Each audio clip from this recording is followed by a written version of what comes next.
Nandito tayo ngayon with Kong Eli San Fernando ng Kamanggagawa Party List. Kong Eli, Yes, nice boss. meeting you.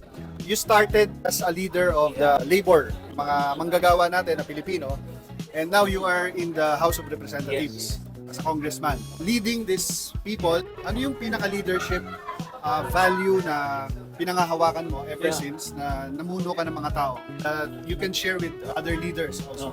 Stay rooted and stay grounded sa principles, especially kapag nasa position of power ka na.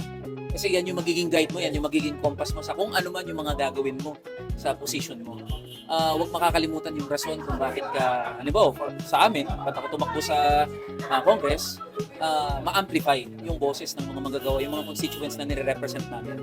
At kahit nandito na sa House of Representatives at naging congressman na, hindi ko hinihiwalay yung sarili ko doon sa buhay at pang-araw-araw na karanasan ng mga constituents na nire-represent ko.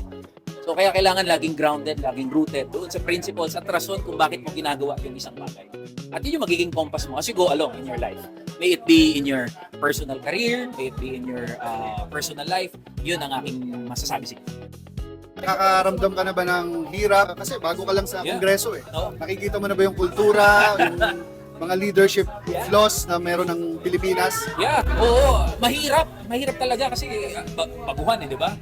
Pero in the same manner, dahil nga nagiging totoo lang sa kung ano nire-represent ko, nagiging smooth sailing din siya at the same time. Mahirap in a sense dahil bago ka, kailangan mong makabisado yung mga rules, yung kung paano yung kalakaran sa loob.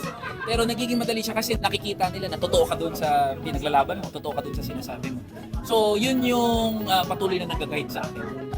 Sa mga ordinary nating mga kababayan na Pilipino, ano yung pwede mo sa kanilang ibigay na tip or advice na kahit nawala sila sa posisyon, how can they become leader and influence other Filipinos or mga kababayan natin for a positive change sa bansa natin? Lagi kong sinasabi, yung tunay na kapangyarihan nasa kamay kasi natin.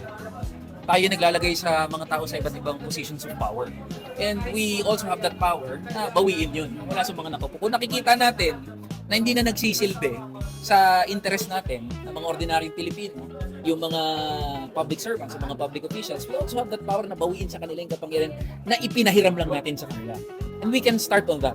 Ma-realize natin, wala pala sa mga politiko o wala sa mga nasa posisyon ng kapangyarihan yung huling say para itakda kung paano ako mabubuhay o ano magiging kahinatnan ng aking buhay. So yun mga boss, panghawakan natin yun. Real power lies on our hands. Maraming salamat, Kong Eli. Thank you, boss.